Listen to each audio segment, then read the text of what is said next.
Celine Lynn, Julian Gu's childhood friend, had loved him her entire life, a constant shadow he never acknowledged. His world revolved around me. At our wedding, when Celine staged a dramatic suicide attempt, Julian merely frowned. "Could you maybe die tomorrow? This is my wedding. I'd rather not start it with that kind of bad juju." After we were married, Celine's obsession with Julian continued, but he never gave her a second glance. I believed Julian truly loved me. I believed we would be happy forever.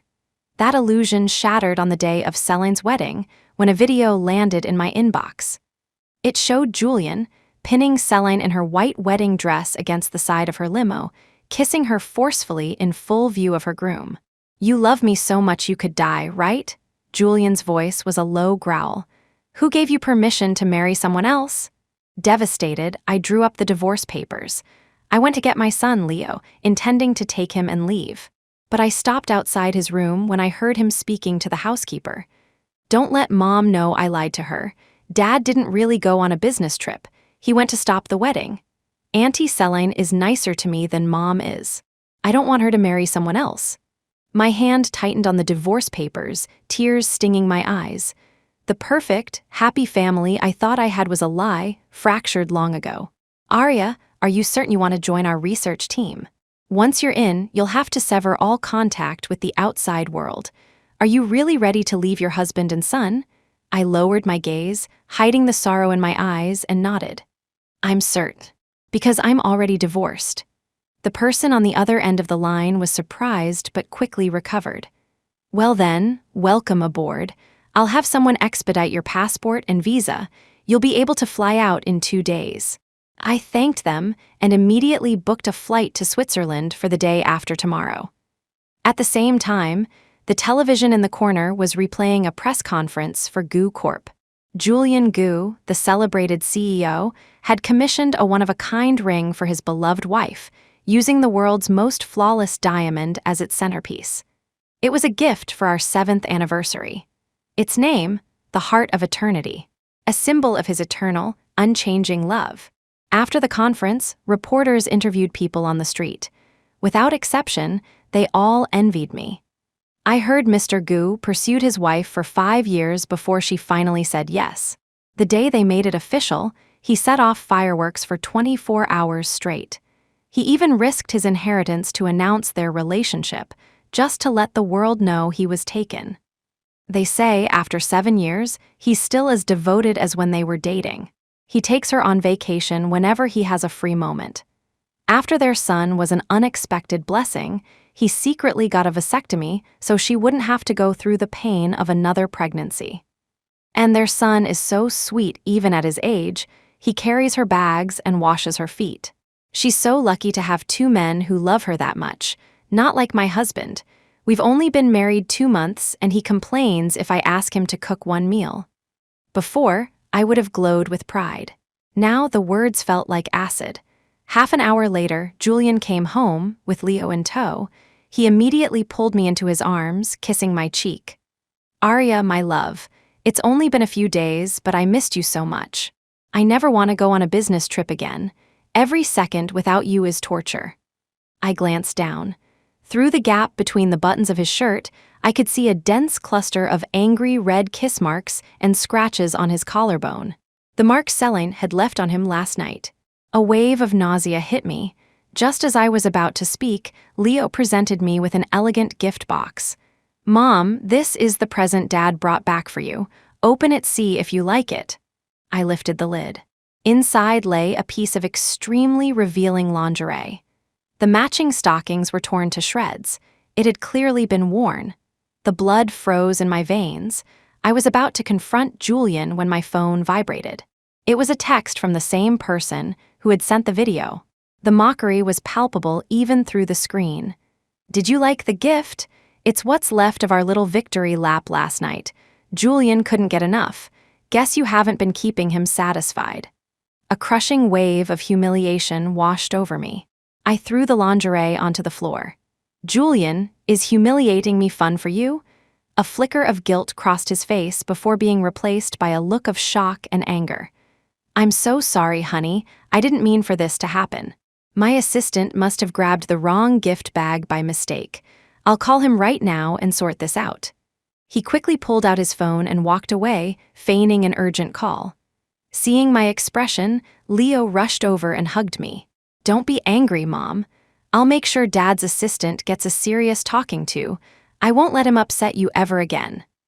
Watching his feigned outrage, I remembered a time when we were walking and overheard someone speaking ill of me. Tiny Leo had bravely marched up to them and told them off. Later, when I told him not to do something so dangerous again, he had puffed out his chest and declared, "You're the most important woman in my life. Mom, I won't let anyone bully you. I'll protect you forever." But now, he was conspiring with his cheating father, using my humiliation to appease another woman. I swallowed the pain and gave him one last chance. "Tell me the truth, Leo. Did Auntie Celine ask your father to bring this home?" If he just nodded, I could change my mind. I could take him with me, but he just looked away guiltily and shook his head forcefully. "What are you talking about, Mom? Dad would never do something like that. It's this stupid lingerie that's making you think crazy things. I'll burn it right now." He snatched a lighter and set the fabric ablaze. Watching his frantic movements, the last shred of hope in my heart died. The son I had nearly died giving birth to had, in the end, chosen to betray me. The next day, after seeing Julian and Leo off, I gathered every photo of the three of us in the house and set them on fire. Then, I collected every gift Julian and Leo had ever given me. I contacted a reseller and arranged to meet at a high-end mall downtown. As I passed Goo Corp's flagship jewelry store, I saw familiar figures inside. Julian was holding Celine's hand at the counter, browsing. Leo stood beside them, holding Celine's handbag. The three of them were laughing and talking, looking for all the world like a perfect family. Just then, the store manager approached, carefully presenting a ring box to Julian. "Mr. Goo, the final polish on the heart of eternity is complete. It's ready to be worn. Please have a look." Before Julian could respond, Celine snatched the ring, her eyes wide with excitement. "Julian, this ring is gorgeous, is it for me? I absolutely love it." Julian frowned, gently taking the ring back from her. "This one doesn't suit you. There's plenty of other jewelry in the store. Why don't you look at something else?" Leo nodded in agreement. "Yeah, Auntie Celine, you can have anything else in the store, it's on me," Celine pouted. "But I only want this one. You both said that if I didn't get married, you'd do anything for me, and now you won't even give me a ring? Fine, maybe I'll just go get married after all." She turned to leave. Leo immediately grabbed her hand. "Auntie Celine, don't go if you really love this ring. I can convince Dad to let you wear it." He turned to Julian, his voice filled with panic. "Dad, please give the ring to Auntie Celine. She'll really go get married otherwise." Julian's expression hardened. After a moment, he took the ring and slid it onto Celine's finger. "There," he said softly, "stop making a scene." Her goal achieved, Celine's lips curved into a triumphant smile. She leaned in and kissed both Julian and Leo on the cheek. Watching them, my nails dug so deep into my palms that they drew blood. Just then, a passerby recognized Julian. But since I rarely appeared in public, they didn't know my face. They assumed the woman acting so intimately with Julian and Leo was me.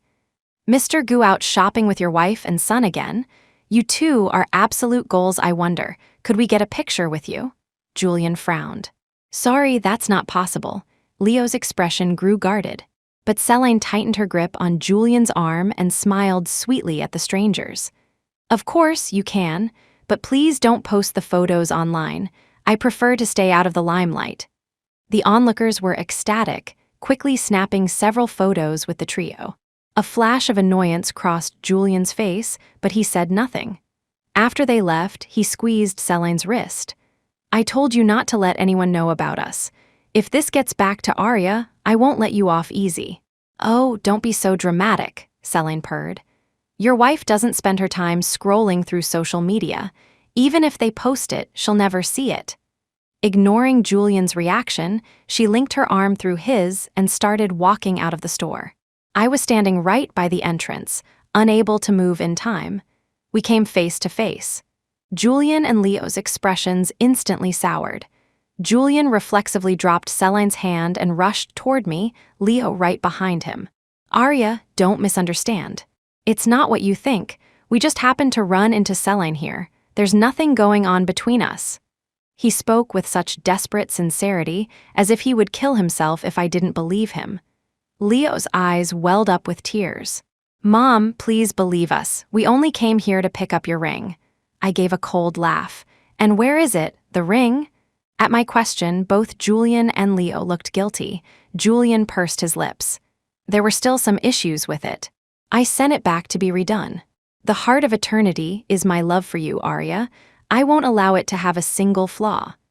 I looked past him to Celine, who was standing a short distance away. She was waggling her hand at me, a smug look on her face. The brilliant diamond on her finger flashed like a dagger, stabbing at my eyes. Suddenly, I was tired. I didn't want to argue with them anymore. Tomorrow, I would be gone forever. The next morning, I woke up to a package. It was my passport and visa. Just then, the bedroom door was kicked open. Julian strode in, his face a mask of cold fury, with Leo right behind him. Arya, I know you're upset about yesterday, but you didn't have to spread rumors that Celine is a homewrecker. You've gone too far. Leo crossed his arms, his face full of disapproval. Mom, I never knew you were such a jealous woman. You've made Auntie Celine's life miserable. I had no idea what they were talking about. Before I could ask, Julian grabbed my arm. We're holding a press conference right now. You're going to tell everyone that we're divorced and that Celine is not the other woman. It turned out someone had posted the photos from the jewelry store online, framing it as me outing Celine as a mistress. I hadn't done a thing, but I didn't refuse his demand. I simply and calmly handed him the divorce papers I'd had ready. Then sign this. Both Julian and Leo seemed stunned that I had the papers prepared. A flicker of panic crossed their eyes, but Julian, thinking of Celine's predicament, signed without another thought. He looked up at me, his expression grave. Arya, this is just a fake divorce. We'll remarry as soon as this blows over. Don't take it seriously. Leo still needs us. Leo nodded in agreement. Mom, I'll stay with Dad for a while, but you're not allowed to be nice to any other little boys. They had no idea. For me, there was no such thing as a fake divorce. This time, I was letting go for good. The press conference began shortly. Julian presented our signed divorce agreement, clearing Celine's name. He then announced that he and Celine were officially dating. In front of all the cameras, Leo called Celine Mom and said he wanted her to take care of him from now on. I watched the three of them, so intimate on the screen, and felt nothing. After packing my bags, I got into a taxi and headed for the airport. But then, Julian called.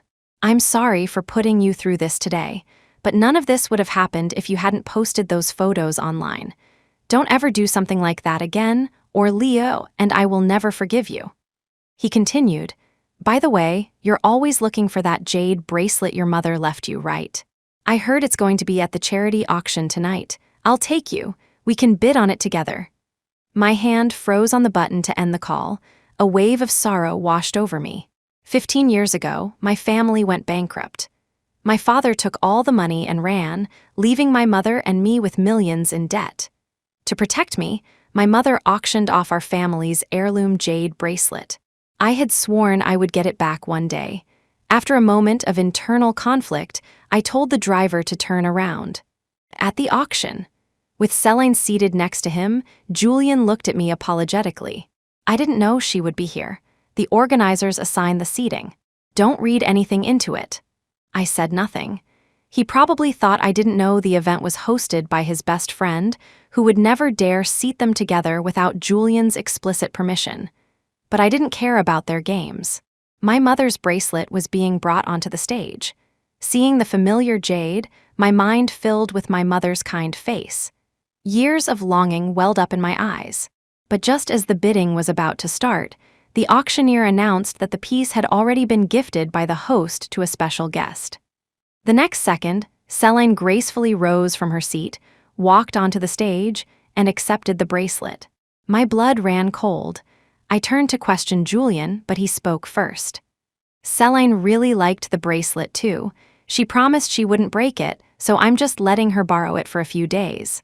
Once she's tired of it, I'll have her give it back to you. Rage flared inside me. I couldn't keep my voice down. You know that bracelet is the last thing I have of my mother's. You know how important it is to me. Why would you give it to Celine? Julian frowned, lowering his voice. I just told you you'll get it back in a few days. Can't you have a little patience? I knew it was pointless to argue with a man whose heart had turned. He would always side with the other woman. I walked over to Celine. That bracelet was my mother's. Name your price. I'll give you anything you want for it, just give it back to me. Celine sneered. I want you to leave Julian. Can you do that? I nodded. Yes, my luggage is outside. Give me the bracelet and I'll leave immediately. A flicker of surprise crossed Celine's eyes. She held the bracelet out to me. My heart leaped. I reached for it. In the next instant, her expression turned cruel. She slammed the bracelet onto the marble floor, where it shattered into a dozen pieces. She smiled mockingly. You want it so bad? Pick up the pieces yourself. I stared at the shattered fragments of the only memory I had left of my mother. The rage I had been suppressing finally exploded. I raised my hand and slapped her across the face. The next second, a strong hand shoved me to the ground. Julian stood over me, his eyes blazing with fury. Arya, what the hell are you doing? I pointed at the broken jade. Didn't you see? She destroyed my mother's bracelet. What are you talking about, Miss Han? Celine said, her eyes wide with feigned innocence. My husband gave me this bracelet. How could it be your mother's? It doesn't have her name on it. She batted her eyelashes, her voice dripping with sarcasm. Are you just jealous that Julian married me, so you're trying to cause trouble? But you two divorced because you cheated first. You didn't cherish him. How can you blame me? With that, she produced a stack of photographs and tossed them into the air. One landed at my feet. In the picture, I was sitting in a coffee shop, laughing and talking with a man. The framing was intimate, beautiful. But the man was the reseller I had met with just once. I couldn't believe Celine had taken pictures and was now framing me for an affair. The commotion had drawn the attention of the entire room. People were pointing at me, whispering, "So that's his ex-wife." I always wondered why Mr. Gu would divorce her. He was so in love with her, he would have died for her, and he didn't even let her have the son. Turns out she was the one who cheated. What a slut! She must have been jealous that Mr. Gu gave Miss Lin such an expensive bracelet. So she staged this whole drama to frame her. How disgusting! Mr. Gu was blind to have ever fallen for her. Shameless. To do something so vile and then turn around and accuse Miss Lin of being a homewrecker. Thank God Mr. Gu is so protective. He cleared her name at that press conference, otherwise who knows what would have happened. Their words were like daggers in my heart. I looked at Julian, who had remained silent. I didn't cheat. The man in that photo was just a buyer. Can you please, just once, stand up for me? Tell them our divorce had nothing to do with this. With Julian's status, his word was law. He could investigate anything, find out anything. He knew better than anyone that I wasn't lying. If he said I was innocent, everyone here would believe him. But he just stood there. After a long silence, just as I thought he would say nothing, he spoke. Just because you say you didn't cheat doesn't make it true. Anyone can say that. With that one simple sentence, he condemned me. Instantly, the crowd's whispers turned to outright condemnation, demanding I apologize to Celine. I stared into Julian's eyes, speechless. How could I expect a man whose heart had changed to ever stand on my side? Just then, the ground began to shake. The floor trembled violently, cracks spiderwebbing across the marble. The entire building began to groan, collapsing in on itself. Panic erupted. Everyone scrambled for the emergency exits. I tried to follow, but someone tripped me and I fell hard. Before I could get up, the structure gave way completely.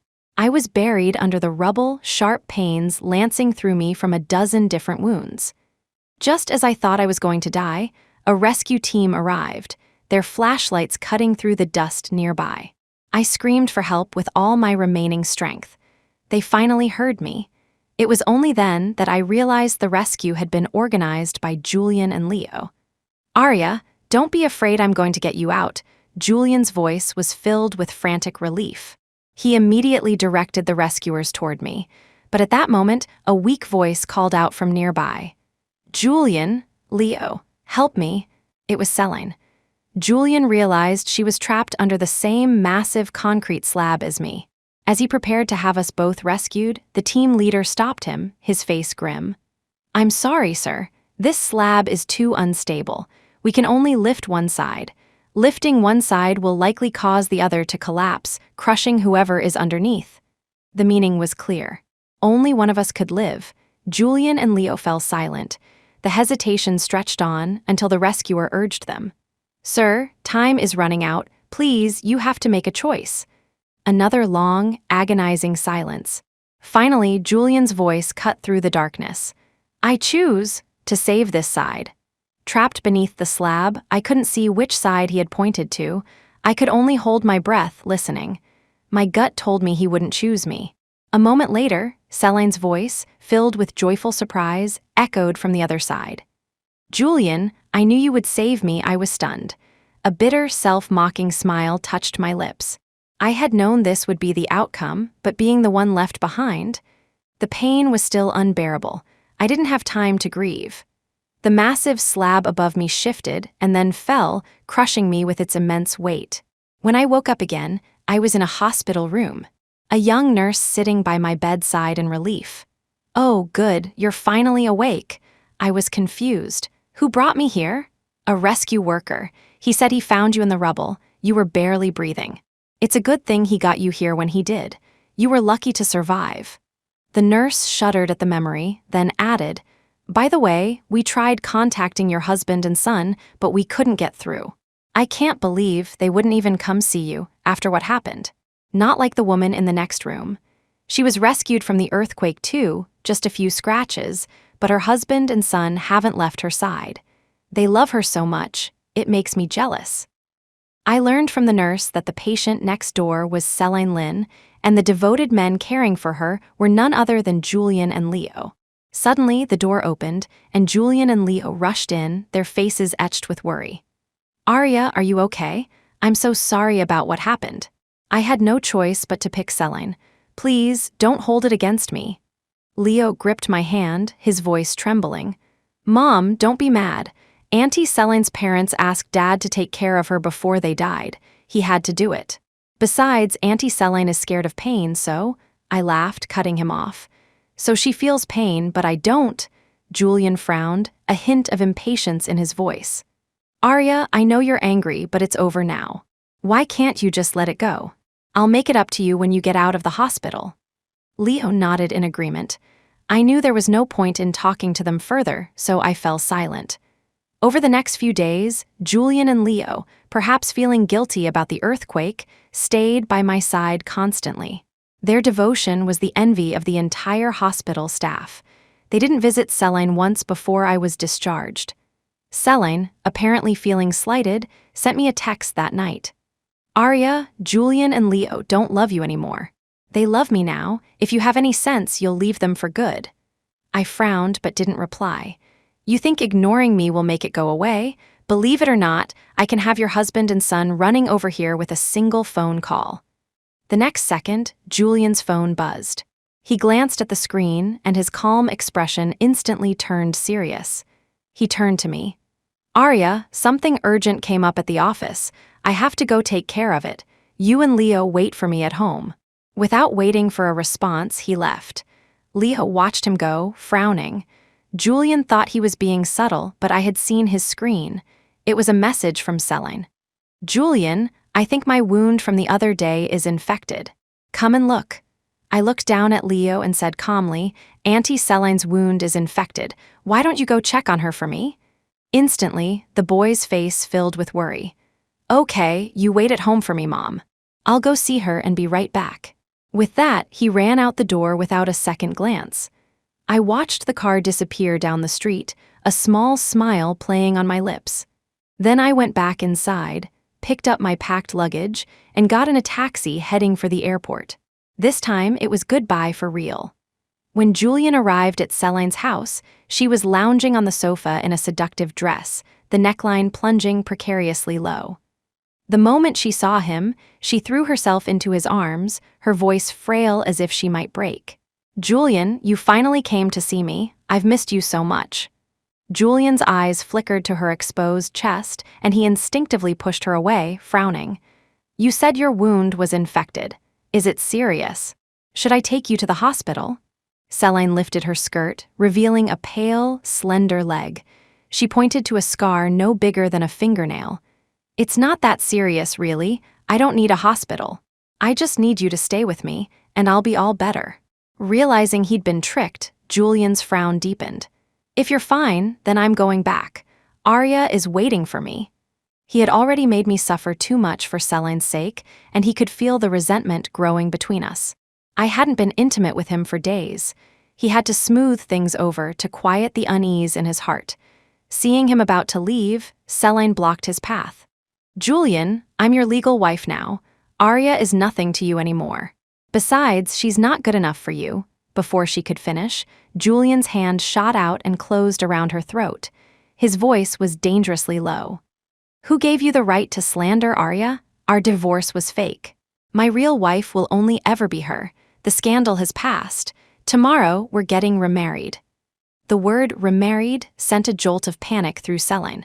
Ignoring the pain in her neck, she protested. "No, you promised that if I didn't get married, you would do anything for me. I forbid you to remarry her. You can only be with me. Do you hear me?"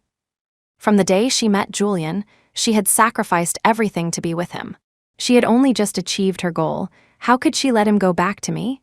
Julian just laughed coldly, shoving her onto the sofa. "Celine, don't think that just because I've slept with you a few times you're special. The only person I love is Arya. As for you, if I don't want you to get married, what makes you think you can be with any other man?" Celine was furious but had no rebuttal. Julian was right. As long as he opposed it, no one would dare marry her. His recent indulgence felt less like love and more like humoring a pet. Julian had lost his patience. He turned to leave but was met at the door by Leo. He frowned. "Why aren't you with your mother? What are you doing here?" "Auntie Celine is hurt. I came to see her. I told the housekeeper to take good care of Mom." Leo, his mind entirely on Celine, gave a quick explanation and darted past Julian to her side. Seeing she was fine, he breathed a sigh of relief but was still overcome with pity. "Auntie Celine, you have to be more careful. Don't get hurt again." A glint appeared in Celine's eyes. She said sadly, "It seems you're the only one in the world who truly loves me. It's my fault. I'm not as good as your mother, so your father doesn't like me." As she spoke, she began to cry. Leo was young and didn't understand the complex emotions of adults.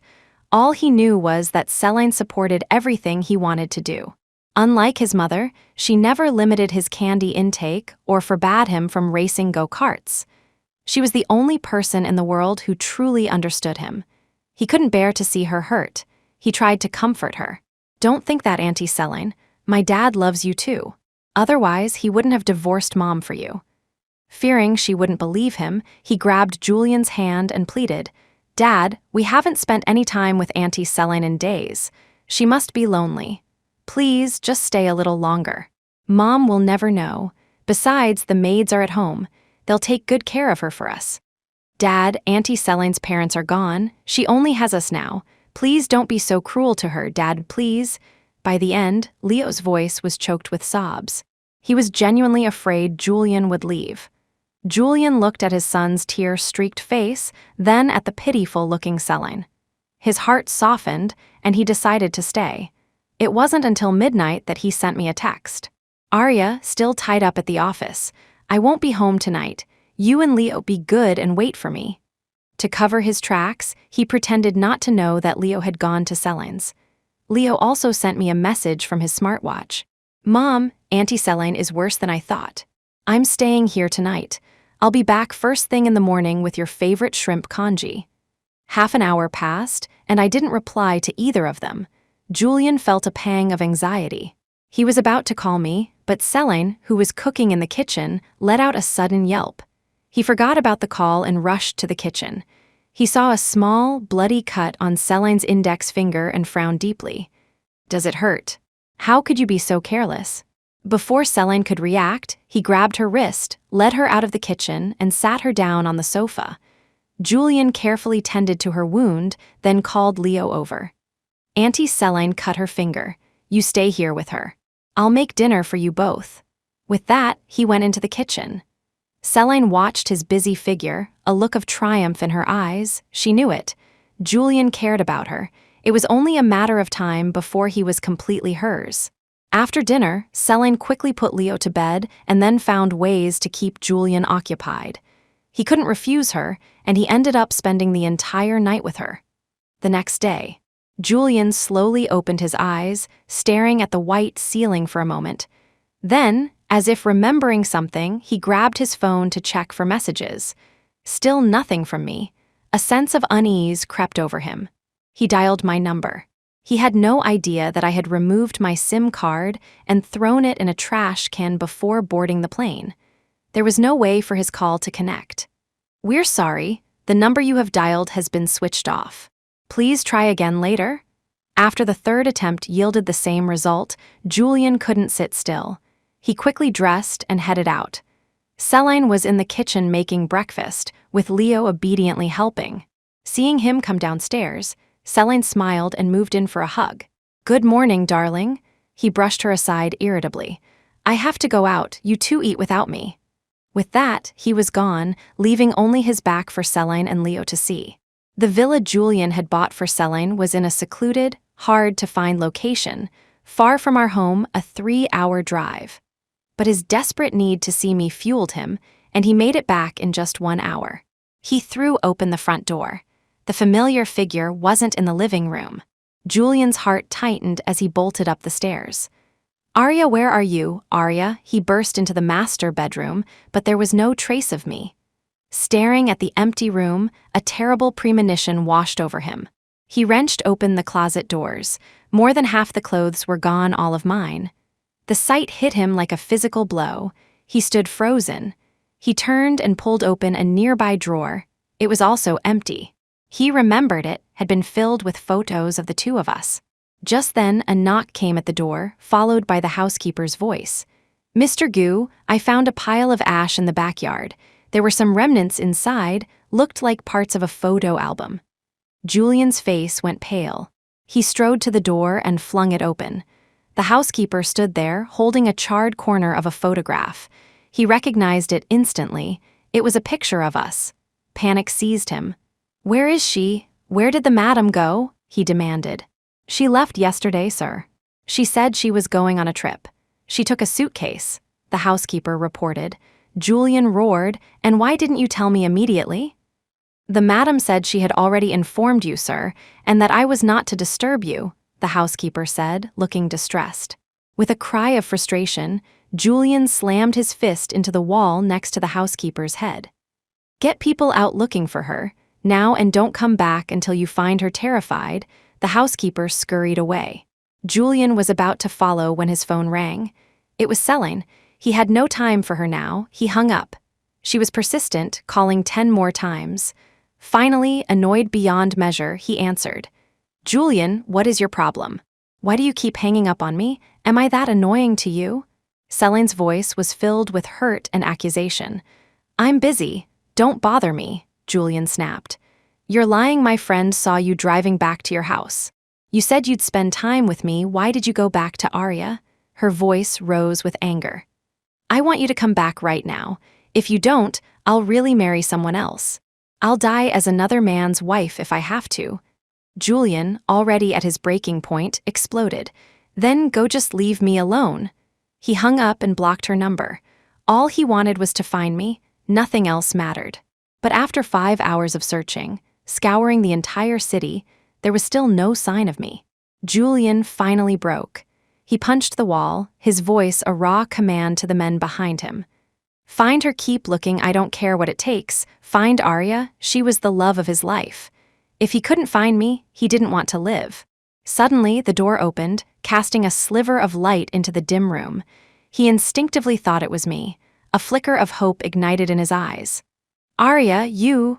But when he turned, he saw it wasn't me. It was Leo. And behind him stood Selene. Julian's brow furrowed. I told you never to bring Selene here. Leo pouted, pushing Selene forward.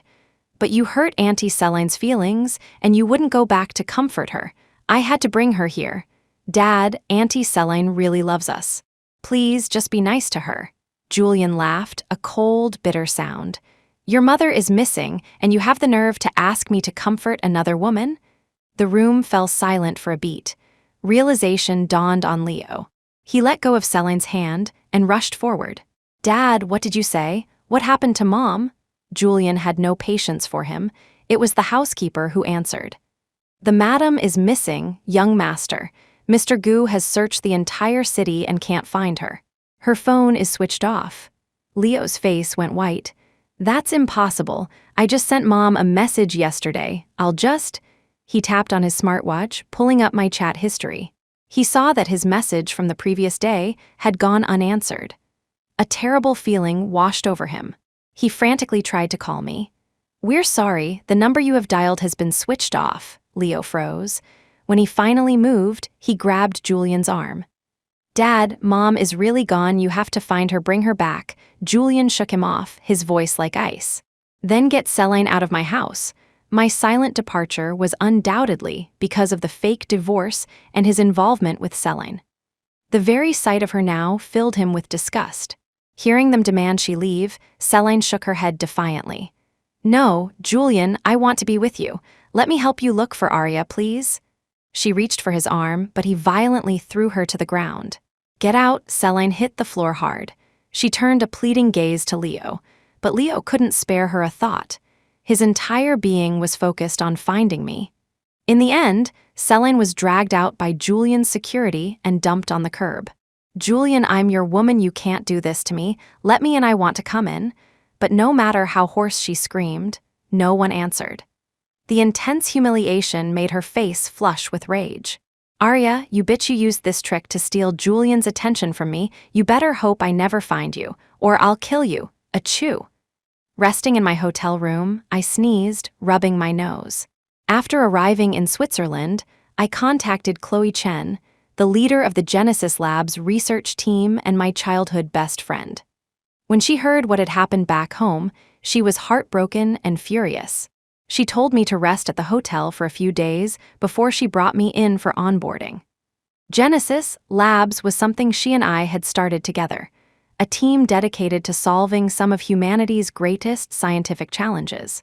But along the way, I had fallen for Julian, believing he was the one.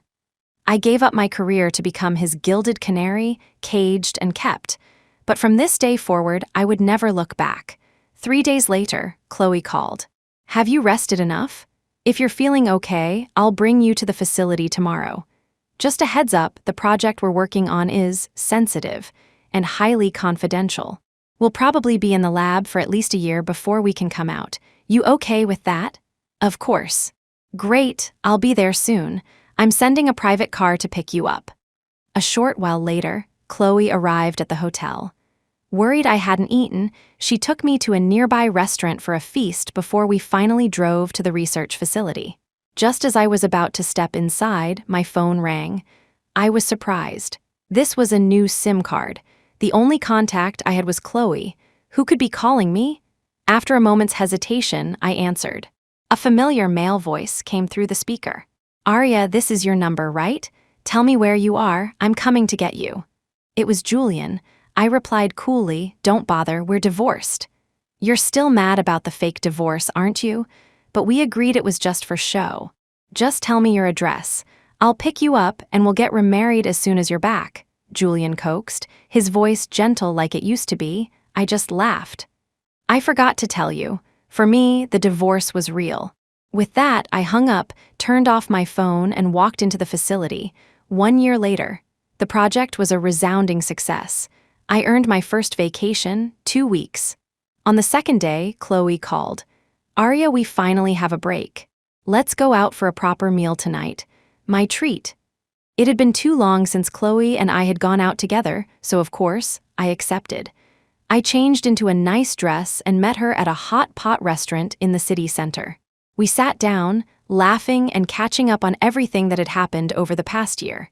Suddenly, a commotion erupted at the entrance. I looked over and saw 4 men in black suits walk in. One of them pointed directly at me. There she is, a sense of dread washed over me. I grabbed Chloe, trying to make a run for it, but it was too late. The 4 men were on us in seconds, seizing us both.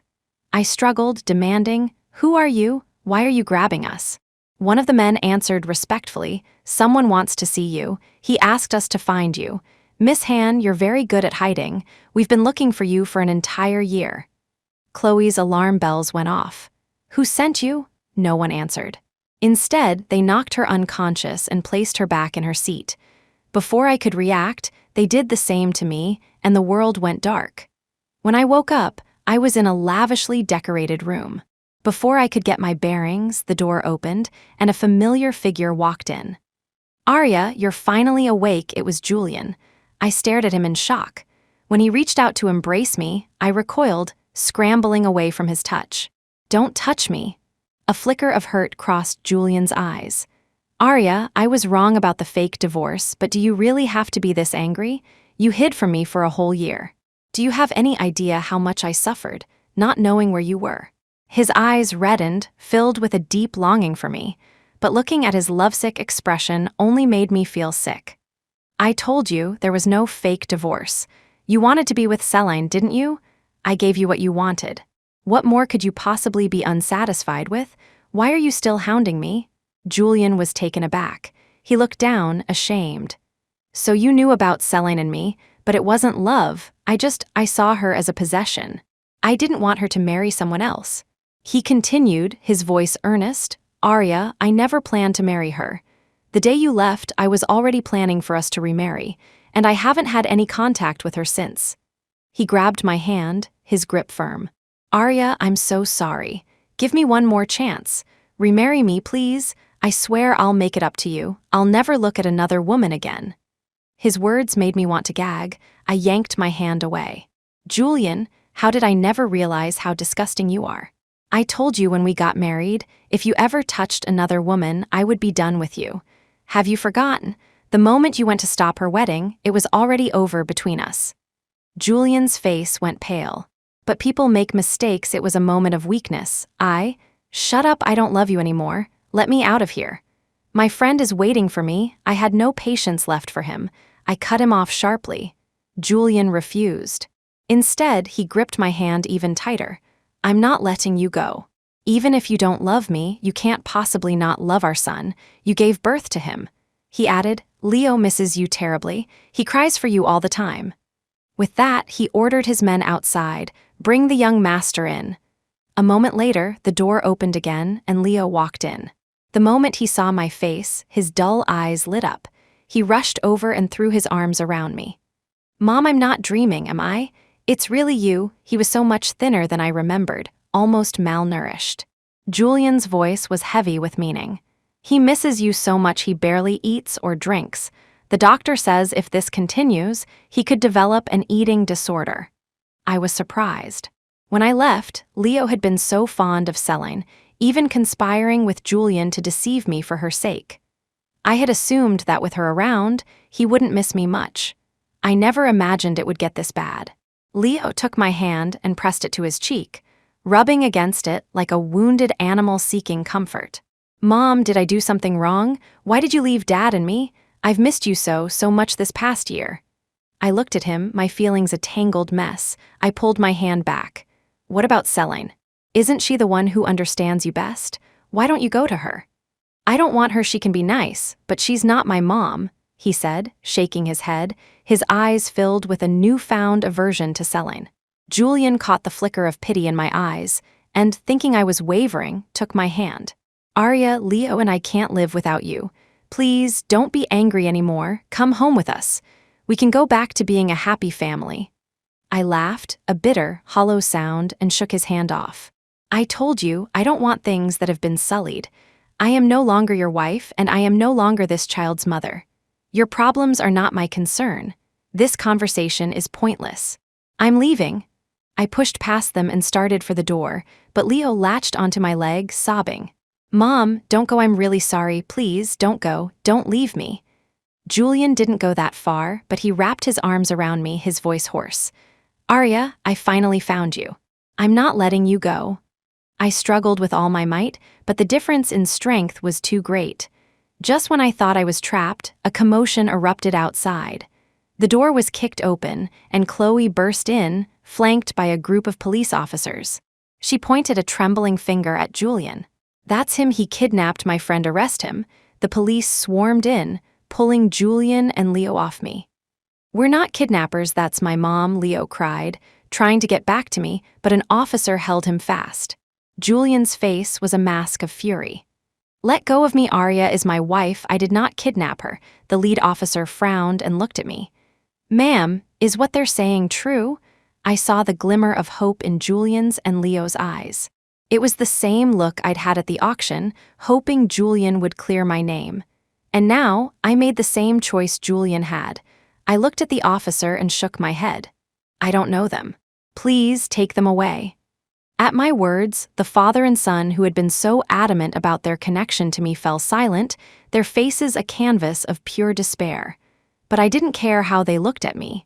I turned and took Chloe's hand. Chloe, thank you for coming for me. Chloe shook her head, her eyes filled with worry. Did they hurt you? I shook my head and led her out of the room. Based on our testimony, Julian and Leo were taken into custody. As they were being led away, Julian called out to me, Arya, Leo and I will never give up on winning you back. Chloe shot him a venomous glare. Oh, shut up. Weren't you the one who insisted on divorcing our Arya for your mistress? And now you want to win her back? You're shameless. You deserve to be alone, and your son doesn't deserve a mother. Julian, who had never been spoken to like that in his life, flushed red and then pale. I had no desire to engage with them further. I pulled Chloe away. You shouldn't have stopped me, Chloe fumed. People like that deserve to be yelled at until they can't hear straight. Cheating on my best friend, I could kill him. And that son of yours, what a little traitor, you raised him with everything you had, and he runs off to cozy up to his dad's mistress. The nerve, seeing her face flushed with anger, I patted her back soothingly. It's okay, it's okay. People like that aren't worth your energy. We never got to finish our hot pot this morning. Let's go get something to eat, my treat this time. Chloe hadn't eaten all day while searching for me, and her stomach was growling. At the mention of food, she brightened up and pulled me into a nearby restaurant. Halfway through the meal, Chloe took a call. Afterwards, she told me, I have some good news. My little brother is joining our team. I remember asking him before, and he refused. I don't know what changed his mind. She grinned. Now when we go out, we'll have someone to carry our bags. It's going to be great. Chloe's brother was Ethan Chen. He was 5 years younger than me, and Chloe and I had practically raised him. He was handsome but painfully quiet, with no friends besides us. The last time I saw him was before I started dating Julian. He had called me out of the blue, saying he was going away for advanced studies and asking if I had anything I wanted to say to him. I just told him to take care of himself. We hadn't seen each other since. The next morning, Chloe dragged me to the airport to pick up Ethan. We waited all morning, but there was no sign of him. I rubbed my temples. Chloe, are you sure Ethan is arriving today?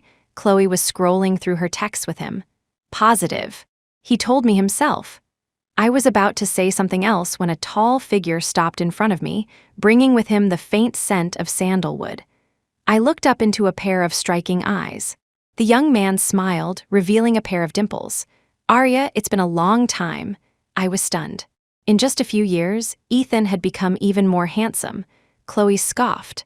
Well, from the moment you were born, you've only had eyes for your sister Arya, never a thought for your actual sister. Ethan just smiled, saying nothing. I patted Chloe's shoulder. All right, it's too hot out here. Let's just go home. 10 minutes later, I was at the Chen's house with the siblings. After Ethan dropped his bags, Chloe announced, Bro, you probably haven't eaten right. In honor of our reunion after all these years, your big sister will cook for you. Then she turned to me. Arya, what do you want to eat? I'll make it for you. I smiled and named a simple dish. You got it, Chloe said cheerfully. You too are lucky to get a taste of my cooking. Most people don't get the chance. She bustled into the kitchen, and Ethan and I became her sous chefs. Partway through, we realized we were out of soy sauce. I offered to run to the nearby supermarket. The moment I stepped out the door, Ethan was right behind me. Before I could ask, he explained, "My sister told me to go with you, to make sure you don't get kidnapped by bad guys again." I hadn't realized Chloe had already filled him in on yesterday's events. 15 minutes later, Ethan and I were walking out of the supermarket with the soy sauce. Just as we were about to leave, a familiar voice called out from behind me. "Aria," I stopped and turned. Julian was striding towards us, his face dark. He grabbed my wrist, pulling me to his side, and eyed Ethan with suspicion. "Aria, who is this man? Did you leave me and our son because you fell in love with him?" I was shocked. "Weren't you arrested? What are you doing here?" Julian's eyes flickered. "You don't need to worry about that. What you need to do is explain your relationship with this man." Ethan seemed to recognize Julian. His calm expression turned to ice. He stepped forward and pulled me behind him. "Who do you think you are? Why should Aria explain anything to you?" Julian took this as a confirmation of his fears. His eyes blazed with fury. "Aria, you can't do this to me and Leo.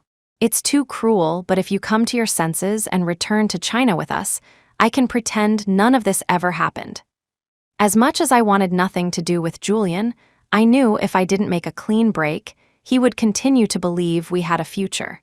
I took a deep breath, stepped forward, and slapped him hard across the face. "I told you I don't like you, and I don't like your son. The sight of you both makes me sick. Can you please stop harassing me?" Julian was stunned. In all the years we'd known each other, I had never once hit him. He looked at me, his eyes red-rimmed and wounded. "Aria, you hate me that much? You won't even give me a second chance?" "That's right. Seeing you makes me want to throw up." "Now get lost," I spat, then grabbed Ethan and got in the car. Julian tried to follow, but we were too fast. He could only watch, defeated, as we drove away. I saw his dejected figure in the rearview mirror, a heavy feeling in my chest. I just hoped he would finally give up and leave me alone. Ethan, noticing my gaze on the mirror, asked tentatively, "Aria, are you still not over him? Were you just saying all that to push him away?" I shook my head. "No. Every word was true. I have no feelings left for him." I might have imagined it, but Ethan's previously somber eyes seemed to brighten. He murmured, so low I almost didn't hear him, "That's good, that's good." I didn't catch what he said and didn't press it. We drove home with the soy sauce. After dinner, both Ethan and Chloe offered to walk me home, but I declined. I needed some time alone to clear my head. As I was nearing my apartment, my phone rang. It was an unknown number. I instinctively went to decline, but my finger slipped and I answered instead. Julian's frantic voice came through the speaker. "Aria, something terrible has happened. Leo was in a car accident. He's in the hospital." I replied calmly. "Then take him to the hospital. I'm not a doctor. I can't treat your son." There was a stunned silence on the other end, then his voice, hoarse with emotion. "Aria, his condition is critical. The doctors say he might not make it. Could you come see him?" Sensing my hesitation, he added quickly, "I promise, it's just to see Leo. I don't know if he's going to make it, and I don't want him to have any regrets before he goes. He really, really wants to see you." The next moment, a video arrived. In it, Leo lay in an ICU bed, his face pale and still. The line on the heart monitor was barely fluctuating, as if it could flatline at any moment. He was still the child I had given birth to. Seeing him so fragile, my resolve crumbled. I hailed a cab and rushed to the hospital. The moment I entered the room, the calm rhythm of Leo's heart monitor sped up, as if his consciousness was fighting to break through and reach me. I went to his side and took his hand, my voice soft. "It's okay. Everything's going to be okay. You're going to get better soon." Perhaps my voice had a calming effect because his heartbeat gradually returned to normal. I looked at his small, bony hand in mine, my heart a swirl of complicated emotions. My mind drifted back 5 years. Leo was only 2 then, just learning to talk. His first words were, "Mama, I love you." The way he looked at me was full of pure love and adoration. I was truly the most important person in his world. When did that change? When did a veil of deceit fall over his eyes? When did I stop being the only person in his world, replaced by another shadow?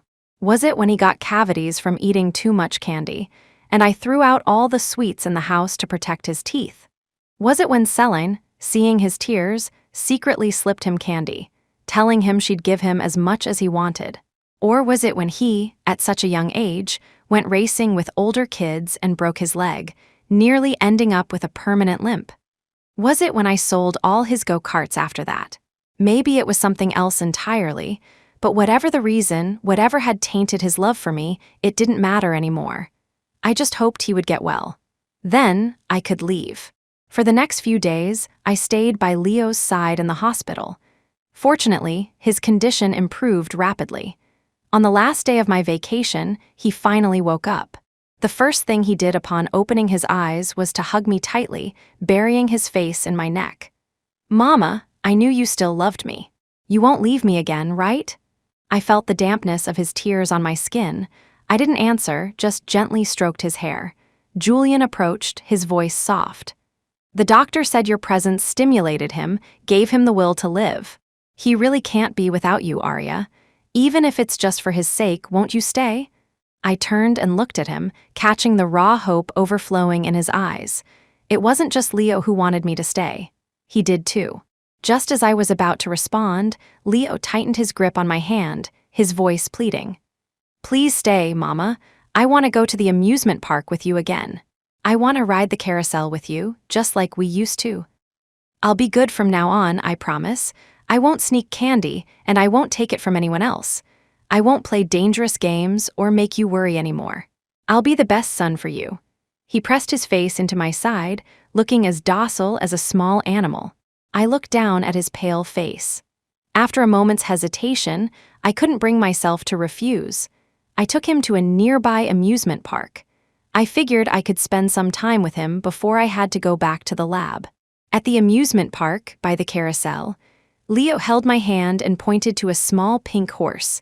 "Mama, let's ride that one, just like when I was little." I nodded and helped him onto the platform. The music started, and the carousel began to turn. Leo leaned his small body against me, trusting me completely, just like he used to. Julian stood a short distance away, capturing the moment with his phone. The familiar scene brought back another memory. 2 years ago, I had brought Leo here to ride the carousel, and Julian had been taking pictures just like this. But there was someone else there that day. Celine. As Julian was filming us, she had deliberately jumped into the frame, blocking my face, and flashed a peace sign at the camera. Julian had frowned, "Don't block my wife." But Celine had just pouted. "My parents asked you to take care of me. That makes me family. What's the big deal if I'm in the picture?" A flicker of annoyance had crossed Julian's face, but unlike in the past, he didn't coldly dismiss her. He let her chase his camera, playing for his attention. At the time, I trusted him so completely that I thought he was just too lazy to deal with her. I didn't give it a second thought. Looking back now, I realize his feelings for her must have already begun to change. My thoughts returned to the present. I watched Julian, so focused on getting the perfect angle of us, and felt a wave of sadness. I turned away. After the carousel, Leo was still full of energy. He pulled me over to the claw machines. He pointed at a Pikachu plushie inside one of the machines. "Mama, you were always the best at this. I want that one. Can you get it for me?" I nodded, inserted a coin, and expertly maneuvered the claw. A moment later, the Pikachu was in the prize chute. Leo's face lit up. He hugged the plushie and then me. "You're the best, Mama." I looked at his beaming face, but my heart felt nothing. I turned to Julian, who had been silent the whole time. "I got one for Leo. Why don't you give it a try?" It was the first time I had spoken to him directly in days. He looked thrilled. He stepped up to the machine and started trying to win a prize for Leo. I watched the two of them, one big and one small, focused on the game. Then, I turned and melted into the crowd. After what felt like an eternity, Julian finally managed to win a plushie. It was Leonardo, my favorite of the Ninja Turtles. He picked it up, turning with a triumphant look to where I had been standing. "Arya, look what I got for you." But there was no one there. He was holding the toy out to empty air. Dad, where's Mom? She's gone, Leo said, his voice rising in panic. Julian's face turned grim. He pulled out his phone and called me. We're sorry, the number you have dialed is currently busy. Please try again later. He called again and again, getting the same message every time. His gut told him I had disappeared again. Panic set in for both of them. They sent people searching for me, but after a full day, there was no sign of me anywhere. Leo was crying, weaving through the crowds and calling out, Mama, come back, don't leave me and Dad, Mama. Julian's hands, hanging by his sides, clenched into tight fists. He muttered under his breath, Arya, you pulled your disappearing act again, but no matter what, I will find you. It was evening when I returned to the facility. Chloe and Ethan were already waiting for me at the entrance. The moment they saw me, they rushed over. Arya, where have you been? I called you 1,000,000 times. You didn't answer, you scared me to death, you know that? I was about to call the police, Chloe said, gripping my hand, her eyes filled with worry. I took out my phone and saw that the battery was dead. It didn't matter. Once inside the facility, all personal communication devices were forbidden anyway. I quickly explained what had happened. Chloe was furious. Your ex-husband and son are like a persistent rash. After hurting you so badly, they still have the nerve to beg for forgiveness. Ethan's expression was also grim. He frowned and asked me, after this project is over, are you going to see them again? I shook my head. It's over between us. It's best for everyone to move on with their own lives. Hearing this, Ethan said nothing more. He turned and opened the gate for me, leading me back inside. For the next 2 years, the three of us were completely immersed in our work. We never once stepped outside the facility, completely cut off from the world. 2 years flew by. The project was finally and successfully completed. We were all granted another vacation, this time for a month. Chloe suggested we celebrate with hot pot. That evening, we met at a restaurant. Throughout the meal, Ethan was constantly peeling shrimp for me, refilling my water, taking care of me with a quiet attentiveness. Ethan was good at hiding his feelings, but even I could see something was different. I shot a look at Chloe. The next second, Chloe cleared her throat. Hey, bro, I'm suddenly craving that green tea from the supermarket across the street. Could you go get me a bottle? Ethan glanced at her, then stood up and left. As soon as he was gone, Chloe leaned in. You've noticed it too, right? My brother's got it bad for you. I actually saw it years ago, but I never realized how deep it went. To still be carrying a torch for you after all this time. But you know, he's a great guy. I think he'd make a good boyfriend. You should consider it. I know our team rules say we have to cut off outside contact, but that's just to prevent emotional distractions from family. Dating someone on the team is totally different. I could. She was about to continue, but I held up a hand to stop her. I'm just focused on my work right now. I'm not interested in dating. Chloe was smart. She got the message and dropped the subject. After we finished eating, she stopped Ethan as he was about to offer me a ride home. Arya can get a cab herself. I drank too much. I can barely walk. You're taking me home. Besides, there's something I need to talk to you about. Ethan looked from me to Chloe, then finally just said to me, be safe on the way home, before leaving with his sister. I watched them go with a sigh, then hailed a cab. 10 minutes later, the car pulled up to my apartment building. Just as I was about to go inside, I caught a glimpse of 2 familiar figures in the shadows. I froze, peering into the darkness. It was Julian and Leo. How did they find me here? They saw me at the same time and quickly closed the distance between us. Julian pulled me into a fierce hug, his voice thick with emotion. Arya, you're finally here. I stood stunned for a moment, then shoved him away. What are you doing here? We came to find you, of course. Arya, where did you go? Why couldn't Leo and I find you for 2 whole years? Julian's voice was filled with a sense of grievance. Leo's eyes were red as he added, Mom, if you're unhappy with us about something, just tell us, okay? Dad and I will change. Please don't just leave without saying anything. I couldn't believe their persistence. It was exhausting. I told you not to bother me again.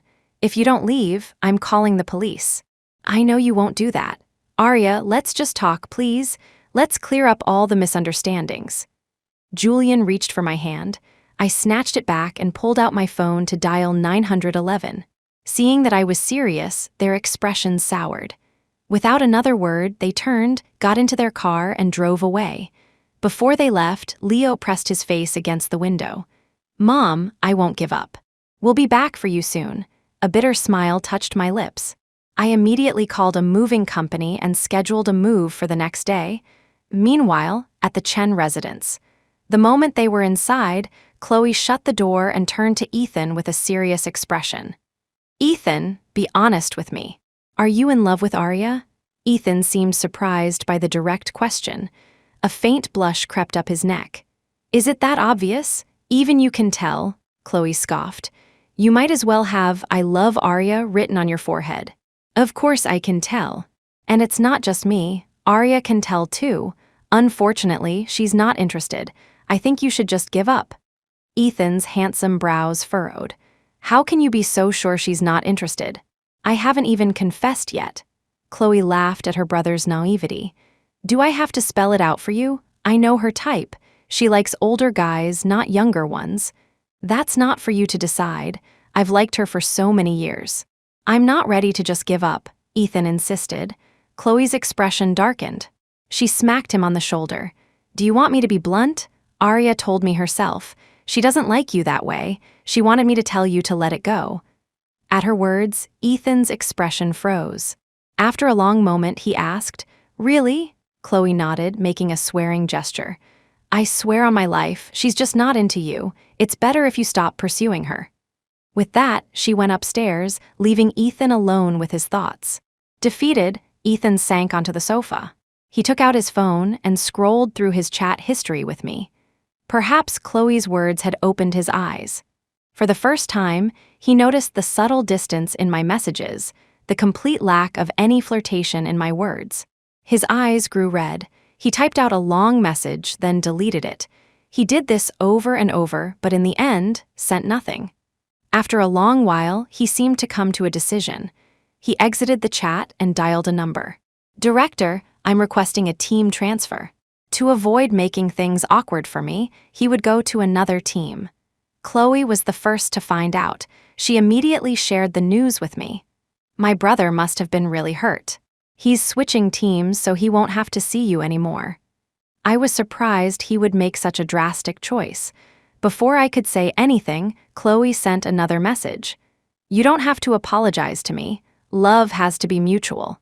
A one-sided crush is pointless. I get that." After being found by Julian and Leo, I moved into a new apartment near Chloe's, becoming her neighbor. The neighborhood was a high-security, gated community, inaccessible to the general public. Chloe was thrilled when she found out I'd moved nearby. She showed up at my door with bags of groceries, insisting on making a celebratory meal. As for Ethan, after changing teams, he had also moved, relocating to be closer to his new team leader. While Chloe was cooking, I helped out in the kitchen. My phone, which I had left in the living room, started ringing. It was an unknown number. I declined it without a second thought. A moment later, a text message popped up.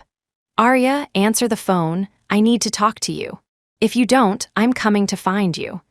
I instinctively assumed it was Julian. Knowing he would make good on his threat, I called the number back. The call connected almost instantly, but the voice that answered was a familiar female one. "Arya, you bitch, why did you have to drag Julian away with you when you left? You know I love him more than anything. Tell me where you are right now. I'm coming to get Julian back. He belongs to me." My first instinct was to hang up, but I changed my mind at the last second. "Fine, I'm in Switzerland. Julian and his son are here too. I don't know their exact location though. You'll have to find them yourself." Without waiting for Celine's reaction, I ended the call. Chloe, hearing something from the kitchen, poked her head out. "Did I hear you say Julian's name? Is he bothering you again?" I shook my head. "No, just a spam call." Chloe could tell I didn't want to talk about it, so she dropped the subject and went back to cooking. After dinner, Chloe and I were lounging on the sofa watching TV, enjoying the peaceful atmosphere. Suddenly, there was a knock at the door. I was confused. I had just moved in. Besides Chloe, no one knew my address. Who could it be? For safety, I went to the door and looked through the video doorbell. My heart sank. Celine was standing outside, flanked by a group of bodyguards. The next second, she started pounding on the door. "Arya, get out here, you coward!" Hearing the commotion, Chloe rushed over. I whispered, "It's Julian's childhood friend. She's probably looking for them." The moment Chloe heard it was the mistress. She saw red and was about to charge out and confront her, but I held her back. "There are too many of them. We can't take them on. We need to call the police and get out of here." Just then, the pounding started again, and Celine's threatening voice rang out. "Arya, I know you're in there. My men have this whole building surrounded. You can't escape. I order you to open this door right now, or I'll have them break it down." At first, we didn't believe her. We went to the window and saw that she was telling the truth. The entire building was surrounded by her men. Knowing we were trapped, I opened the door. The moment she saw me, Celine stormed in, her face contorted with rage. "Arya, I've been looking everywhere for you. Now tell me, where is Julian?" I frowned. "If you can find me, why can't you find him?" "He's hidden his location from me. I can't find him, but you definitely know where he is. Tell me right now, or I'll kill you," Celine snarled, glaring at me. Chloe, refusing to be intimidated, shot back.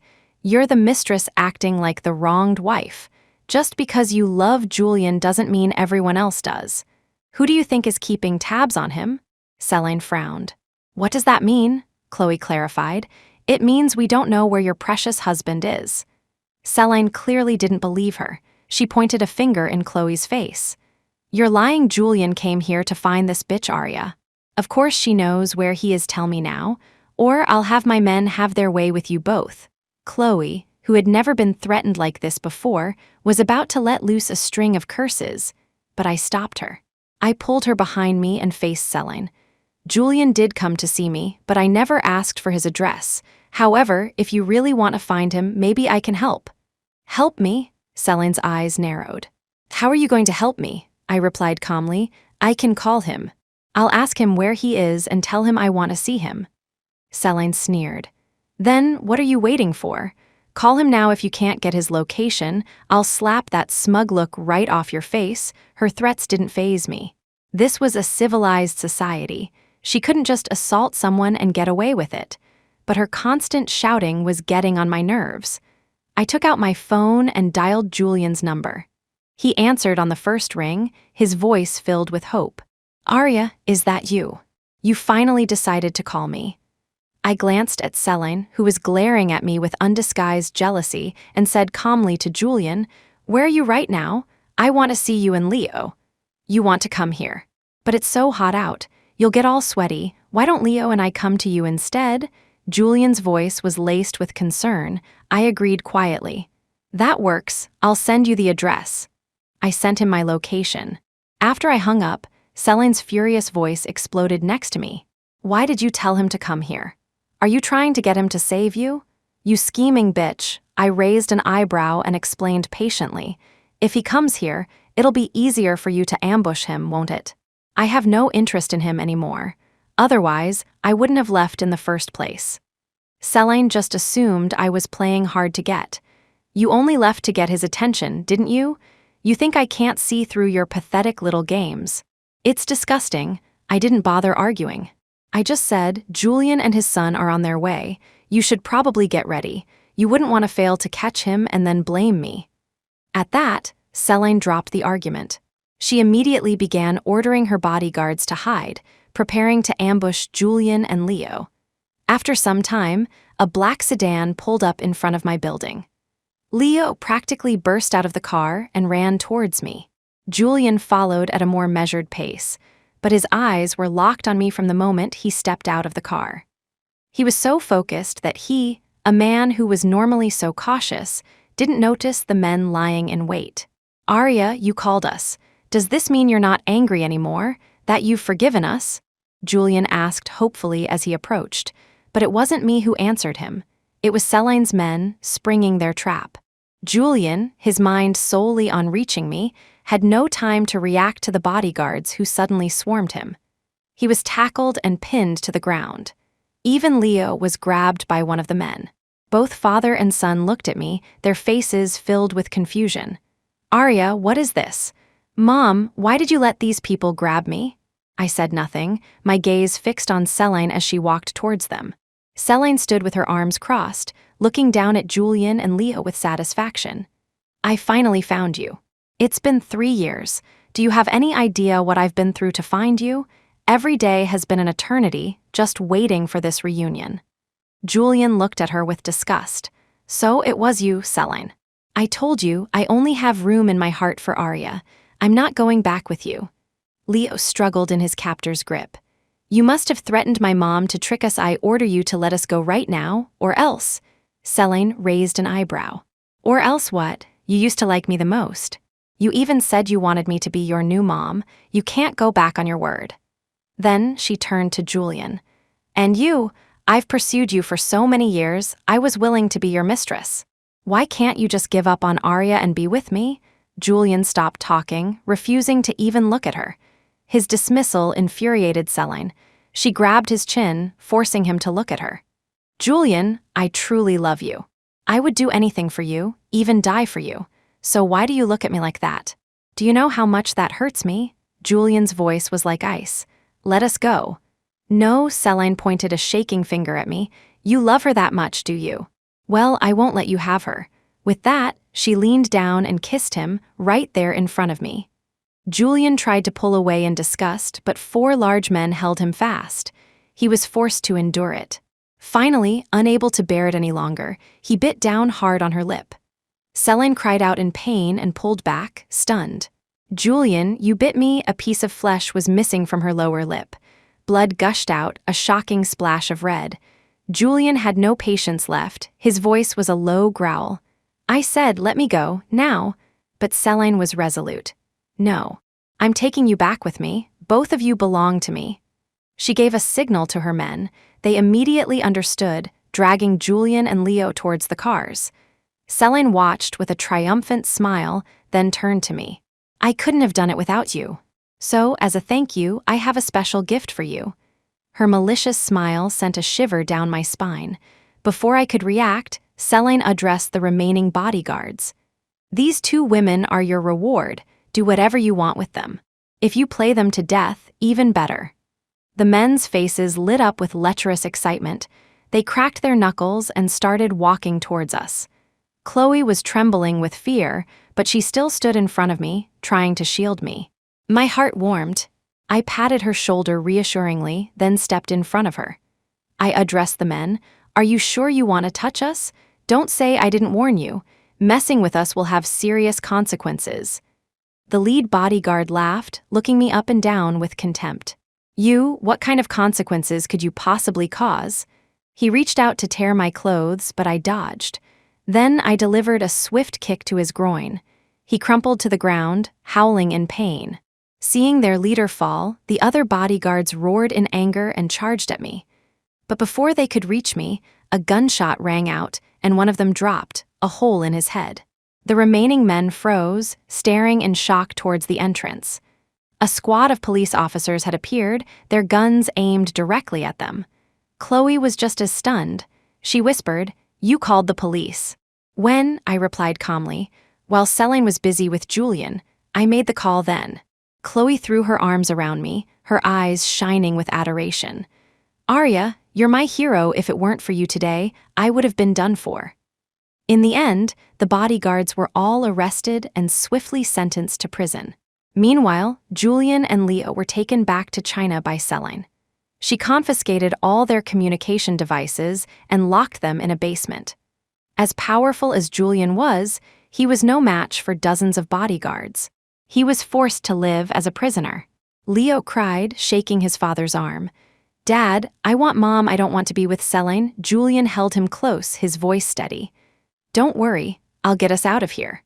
Your mother will only ever be Arya. Just then, Celine's wounded voice echoed from outside. What's so great about that useless Arya that you love her so much? Am I not better than her? Let me take her place. I promise I can take good care of you both. The basement door opened, and Celine entered with a cart full of food. She pushed the cart in front of Julian and pointed to a dish of braised pork. This is your favorite, isn't it? I made it myself. Then she pointed to another dish and smiled at Leo. Don't worry, Auntie Celine knows what you like too. From now on, I'll make you the most delicious food in the world. Leo instinctively tried to kick her, but the iron chain on his ankle stopped him short, just an inch from making contact. Julian glanced down at the chains on his own ankles and didn't struggle. Instead, he spoke to Celine in a gentle, reasonable tone. If you truly love me, you should give me my freedom, not lock me up in a place like this. Celine sneered. Give you your freedom so you can run back to that bitch Arya. In your dreams. She picked up a bowl of rice, scooped up a spoonful, and held it to his lips. Here, eat. Julian turned his head away. Celine's temper flared. She slapped him across the face, her voice turning sinister. I said eat. If you don't eat, you'll starve. And if you die, I'll die with you. I'll follow you to the underworld. We were meant to be together forever. Julian touched his stinging cheek, the humiliation almost suffocating him. Celine, you're insane. And you're not insane for Arya. You have no right to judge me, she shot back, her face twisted with rage. I'm even better than you. I've only ever loved one person my entire life. Unlike you, who loved Arya but couldn't resist my body. Shut up, Julian snarled. You shut up and eat. Celine shoved the spoonful of rice into his mouth, ramming it so far back it hit his throat. Julian gagged, spitting everything out. Seeing him in pain, Celine smiled with satisfaction.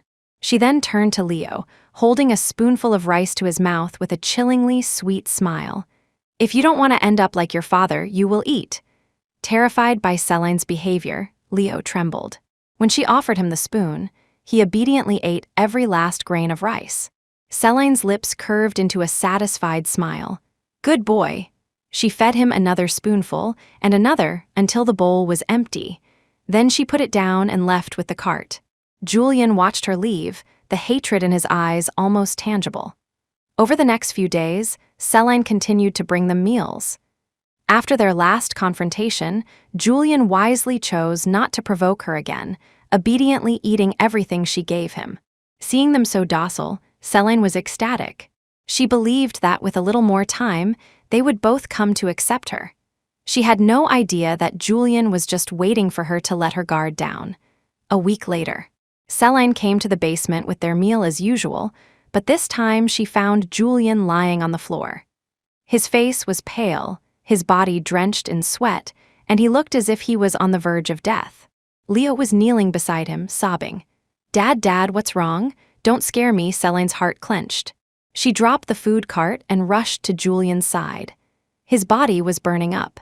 She immediately called for her men to unlock his chains, and they carried him upstairs, summoning her private doctor.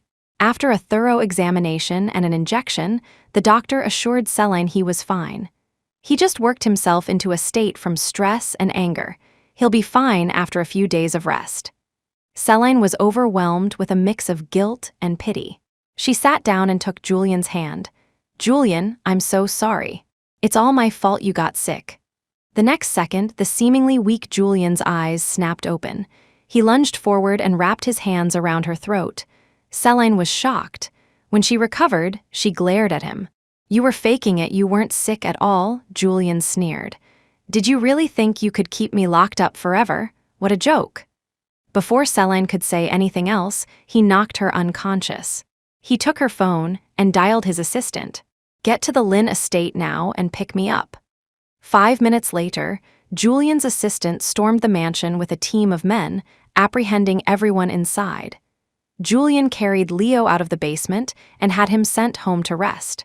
Once that was done, he returned to Celine. She was conscious now, looking at him with disbelief. Why? What did I do wrong? Is it so hard for you to just be with me? Julian looked down at her, his eyes cold. Celine, my willingness to tolerate you was the greatest indulgence I could offer. You weren't satisfied and decided to push your luck. You have no one to blame but yourself. He turned to his assistant. Within the hour, I want to see news of Lynn Industries' bankruptcy. Yes, sir. Celine's face went white. Julian, you can't, I love you so much. You can't do this to me. Julian was unmoved. He instructed his men, get her out of this city, and make sure she never sets foot here again. The next moment, Celine was dragged up and thrown into a black car. She pounded on the window, her voice a desperate shriek. "Let me out, Julian. I really love you, don't leave me, Julian." He didn't even glance her way. He took out his phone and booked a flight to Switzerland for the next day. "Aria, wait for me. I'm coming to bring you back." After Julian and Leo were taken away, my world finally became quiet. To clear my head, I decided to take a trip with Chloe. We booked tickets to the resort destination of a country. The next morning, we were on a plane. When we landed, a private car was waiting to take us to a 7-star hotel where a presidential suite had been booked for us. A porter handled our luggage. From the window of our suite, we had a panoramic view of the stunning scenery.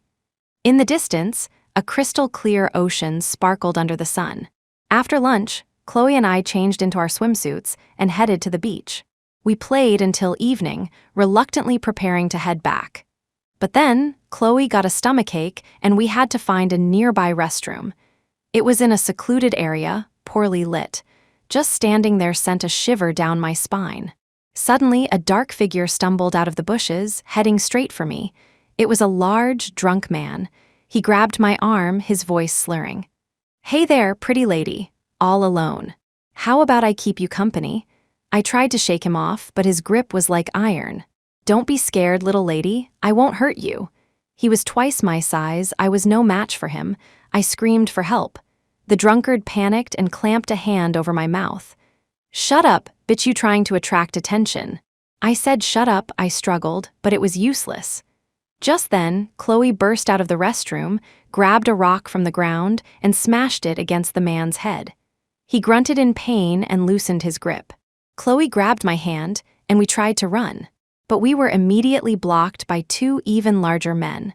Chloe slapped her forehead in frustration. Of all the times to get a stomachache, but there was no time for complaints. I pulled her, trying to find a way out, but the 3 men surrounded us. Their eyes roamed over us with malicious intent. "Been a while since I've seen such fine fillies. Gotta let loose tonight. Give you all my seed. Don't you worry, pretty ladies, we're real gentle, and we're good at what we do. We'll take real good care of you. Enough talk, let's get to it. I can't hold it in anymore." The 3 men lunged, and Chloe and I were forced to the ground. Greasy hands tore at our swimsuits. Just as I thought this was the end, someone appeared. A handsome man charged in, grabbed one of the men, and landed a solid punch to his face, knocking out his front teeth. The other 2 assailants, furious, rushed at him, but he dispatched them with a few swift moves, leaving them unconscious on the ground. Chloe and I were saved. Seeing our torn clothes, the man took off his jacket and shirt and gave them to us to wear. We later learned his name was Liam Liu, and he was a local patrol officer. He took us and the 3 assailants back to the station, took our statements, and then drove us back to our hotel. "Mr. Liu, thank you so much for tonight," Chloe and I said sincerely. Liam nodded. "Just try to avoid secluded places at night from now on. It's not safe." With that, he drove off. Chloe watched him go, her eyes starry. "Wow, that guy is so hot. I think I'm in love." I didn't react. In the years I'd known Chloe, Liam was the 2,980th man she had declared her love for. In a few days, it would be someone else. Chloe linked her arm through mine, chattering on about how amazing he was. The very next day, she was pointing at a poster of a boy band leader. "Aria, look at him, he's so handsome, I'm going to marry him and have his babies." I just sighed. For the rest of our trip, Chloe and I stuck to safe, well-populated areas. As our vacation was ending, Chloe told me, "Aria, we just got a notice from HQ. They've detected a strange substance in the coastal waters of a country. It's not harmful to people, but its radioactive properties can accelerate wound healing. They want us to stay here and observe it for a year before returning." So, we stayed. To save money, we checked out of the hotel and rented an apartment nearby. Coincidentally, our new neighbor across the hall was Liam Liu. I ran into him in the hallway as I was taking out the trash and he was leaving for his patrol. Our eyes met and we both froze for a second. Recovering, I gave him a polite greeting. He nodded back. "It seems we're fated to meet. We're neighbors now," I smiled. My friend is a great cook. You should come over for dinner sometime. Liam smiled, then walked downstairs with me. After I got back to the apartment, I opened the door and was met with a familiar face. Julian. He had broken into my home with a group of his men and was holding Chloe captive. I stood frozen in the doorway for a long moment. Then, I rushed forward and slapped him across the face. Julian, are you insane? Why did you grab Chloe? Julian touched the spot I had hit, a possessive look in his eyes. You wouldn't come back with me, so I had to use her to motivate you. Arya, if you come back with me, I'll let her go. But if you insist on staying here, I'll have my men kill her. I was speechless with rage. I raised my hand to hit him again, but he caught my wrist and pulled me into his arms. His warm breath was on my face as he whispered, Arya, I'm giving you 10 seconds. Stay or go, your choice. 1, 2, 3, 8, 9. Chloe struggled against her captors, shouting, Arya, don't listen to him, don't go with this monster. One of the bodyguards slapped her hard across the face, drawing blood. In a panic, I grabbed Julian's collar. I'll go with you, just don't hurt Chloe. Hearing the answer he wanted, Julian smiled and gestured for his men to release her. Freed, Chloe ran to me and grabbed my hand, trying to pull me away. Julian is a monster, Arya. Don't go with him. Let's run. I shook my head and pulled my hand away. I've already caused you too much trouble. I can't drag you into this again. Before Chloe could say more, Julian pushed her aside and pulled me out of the apartment. Arya, Chloe tried to follow, but Julian's bodyguards blocked her way. I looked back at Chloe's tear-streaked face, my heart twisting in my chest. With tears in my own eyes, I got into Julian's car. Inside, Julian gently wiped my tears away. Don't cry. I'll have my men protect Chloe. I won't let anything happen to her. He added, Arya, Leo is waiting for us at home. Let's go to him. I ignored him, staring blankly out the window. Julian didn't seem to notice my silent protest, too happy to have me back in his possession. That night, Julian took me back to China on his private jet. He brought me back to the house that had once been our home and led me to our son. Leo, look who Dad brought home. Leo's eyes lit up when he saw me. He dropped his toys and ran to hug me. Mom, you finally came home. I pushed him away, my voice cold. Don't touch me. Leo froze, looking like a wounded animal. Julian just ruffled his hair and said gently, Don't worry. Your mother just needs some time to adjust. It won't be long before she loves us just like she used to. Our family will be back to normal soon. His words seemed to soothe Leo's hurt feelings. He smiled and took my hand. It's okay, Mom. I can wait. I'm willing to wait for you to accept us again. Looking at the love in their eyes only made me feel sick. I stood up and went upstairs. I'm tired. I'm going to rest. Don't either of you bother me. Julian and Leo were obedient. They left me alone, and I stayed in the bedroom for the entire day. I took out my phone to contact Chloe, but before I could, I saw hundreds of messages from her, all asking if I was okay. I quickly replied to her. She responded almost immediately. You're okay, thank God they didn't hurt you, did they? I'm going to ask Liam to rescue you. He's a good fighter. He'll get you out safely. I quickly typed a reply. Don't. Liam barely knows us. We can't ask him for help. Besides, Julian is too powerful. It would only cause trouble for him. And for you, I don't want to drag you into this anymore. Chloe was persistent, but I managed to convince her. Don't worry, I'll find a way to break free from them. I'll come find you then. But before that, could you please submit my resignation for me? I'm not in a state to continue with this work. Chloe agreed, repeatedly telling me to be careful. Suddenly, the door opened, and Julian walked in. He was wearing an apron, looking every bit the devoted husband. Arya, you must be hungry. I made your favorite sweet and sour ribs. Come downstairs and eat. I frowned. I'm not hungry. A flicker of annoyance crossed Julian's face. His eyes fell on my phone. Still talking to Chloe. Planning another escape? You're not being very good, Arya. If you keep this up, I'll have to take your phone away. My heart seized.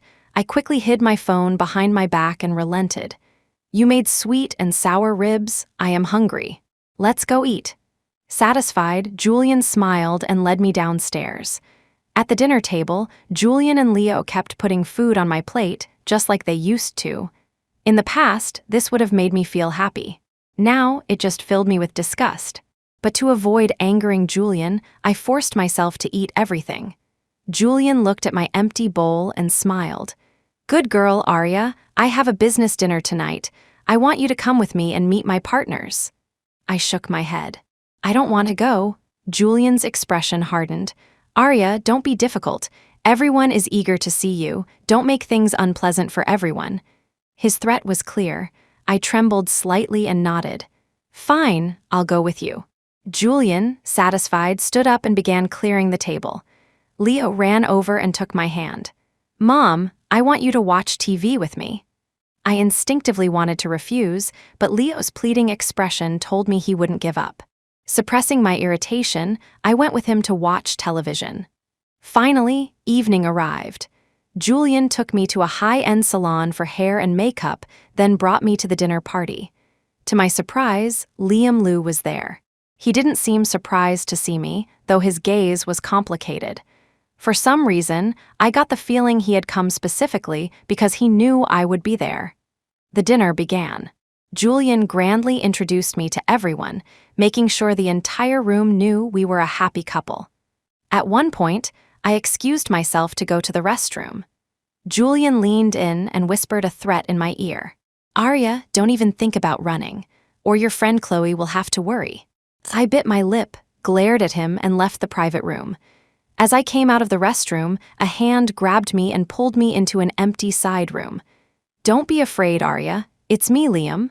I stared at him, shocked. "What are you doing here?" Liam replied. "Chloe told me everything. You're being held here against your will. Don't worry, I'm getting you out of here tonight." "But we barely know each other. We're not even really friends." "Why are you helping me?" Liam was silent for a moment.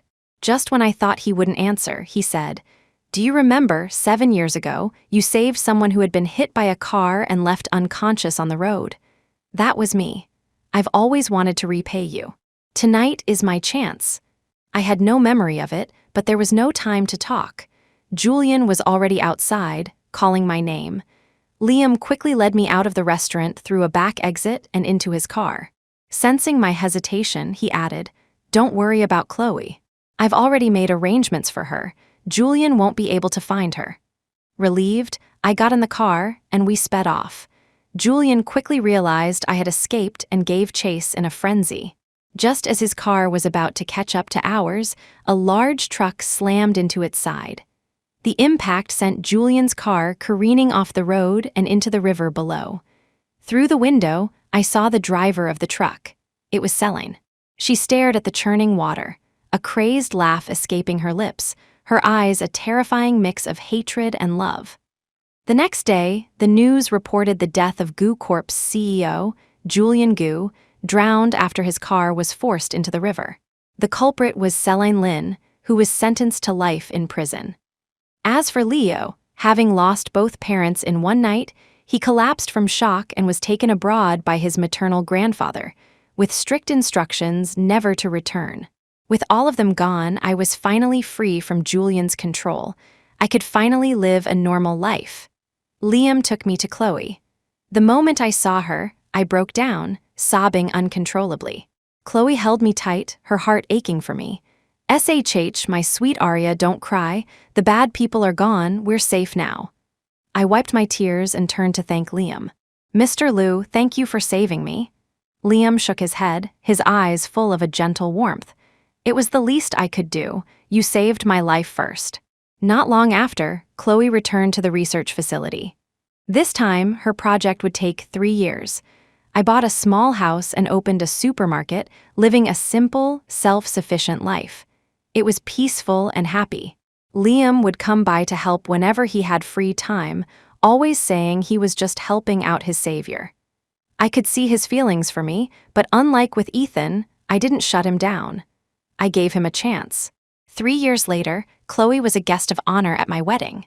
The groom was Liam Liu.